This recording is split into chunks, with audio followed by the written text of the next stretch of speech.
Okey, Assalamualaikum warahmatullahi taala wabarakatuh dan salam sejahtera.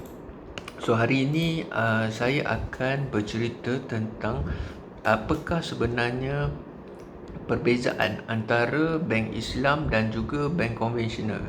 So saya ada terima banyak mesej, PM, WhatsApp, email berkenaan dengan tanggapan masyarakat terhadap bank Islam. Ada yang berkata bahawa bank Islam ni sebenarnya sama je dengan bank konvensional, mengamalkan riba dan penalti dan sebagainya. Dan ada juga masyarakat yang beranggapan bahawa pembiayaan Islam ni hanya gunakan terma Arab saja untuk menghalalkan produk. Ada juga yang mengatakan pembiayaan Islam ni juga menindas sama saja seperti bank konvensional, dan banyak juga tanggapan-tanggapan yang negatif masyarakat terhadap bank Islam ini. So pertama sekali kita kena faham untuk membezakan antara bank konvensional dan bank Islam, kita kena faham apakah asas fundamental yang terhadap dalam bank Islam supaya kita lebih mentafsir tentang sesuatu itu lebih jelas. So pertama sekali, bank Islam ini adalah berlandaskan wahyu daripada Allah. Sedangkan bank konvensional ini hanyalah berlandaskan daripada pemikiran manusia saja. So kita sebagai umat Islam perlu patuh dengan prinsip-prinsip yang ada dalam Al-Quran dan Sunnah. Seperti yang kita sedia maklum, riba ini adalah antara dosa besar yang umat Islam tidak boleh ambil riba. Ianya seperti berperang dengan Allah dengan Rasul. Jadi kita kena patuh perintah Allah yang seperti yang kita sedia maklum, banyak hadis Al-Quran yang telah bercerita tentang dosa riba ini.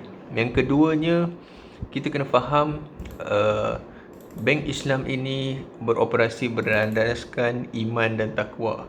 Sedangkan bank konvensional berdasarkan hanya pemikiran manusia dan inginkan kepuasan duniawi saja.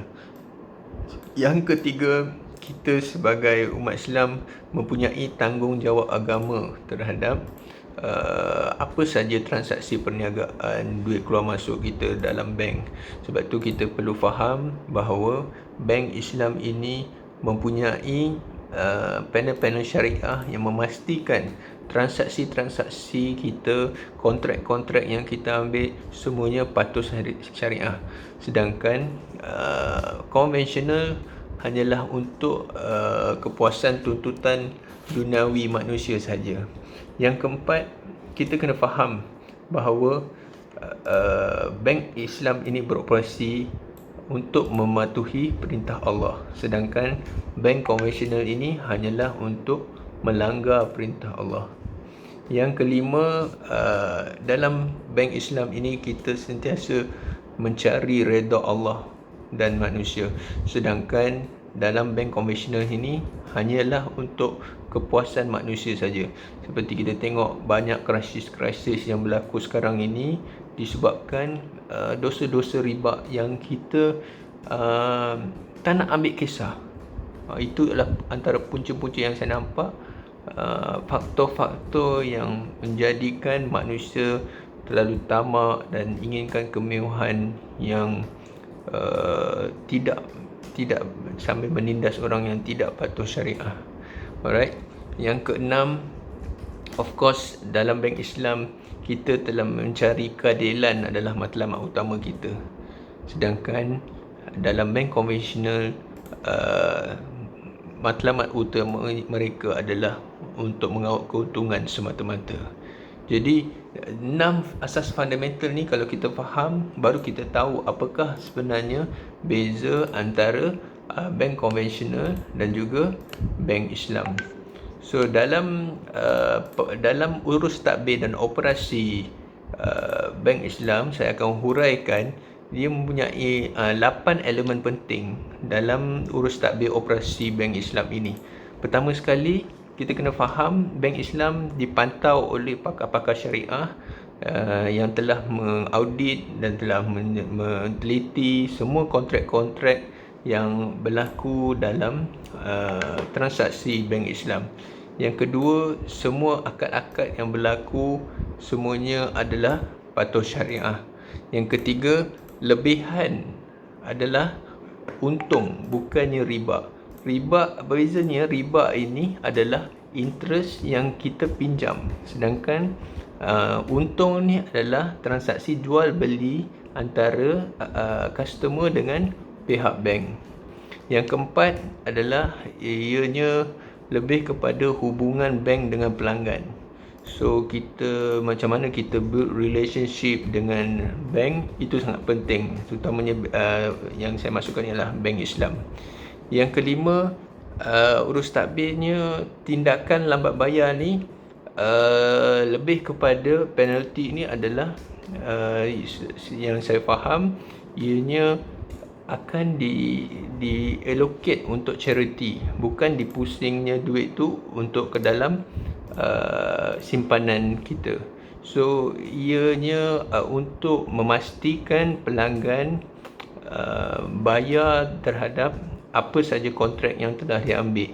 Kalau bank Islam tak impose benda penalty ni, kemungkinan masyarakat akan ambil kesempatan terhadap bank-bank Islam.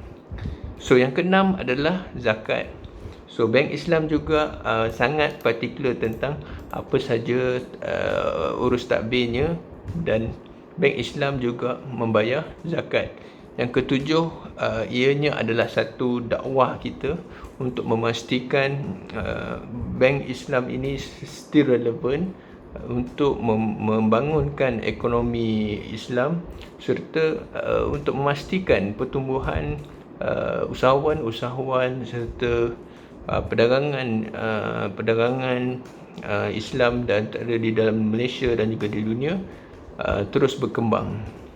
Yang ke-8, bezanya bank Islam ini, urus takbirnya, bank Islam ni mempunyai akad, sedangkan konvensional bank tidak mempunyai akad. So saya harap dengan huraian saya ini dapat memahamkan masyarakat tentang apakah sebenarnya beza utama bank Islam dari segi asas fundamentalnya dan juga dari segi urus takbir dan operasi bank Islam tersebut. Saya juga ada menulis satu buah buku tentang pembiayaan Islam. Buku ni Mengapa Wajib Pilih. So boleh baca buku ni. Dalam buku ni saya ada huraikan lebih lanjut apakah kontrak-kontrak yang boleh dipakai oleh kita untuk memastikan ianya patuh syariah, dan apakah hadis-hadis dan Al-Quran yang relate dengan kontrak-kontrak kita ni, dan apakah dosa-dosa riba dan sebagainya. Boleh dapatkan buku ni daripada website www.pejuangusahawan.com ataupun boleh email ke pejuangusahawan@gmail.com. Saya harap dengan penerangan saya ini boleh membantu masyarakat lebih faham tentang apakah perbezaan bank Islam dan juga bank konvensional. Sekian, terima kasih.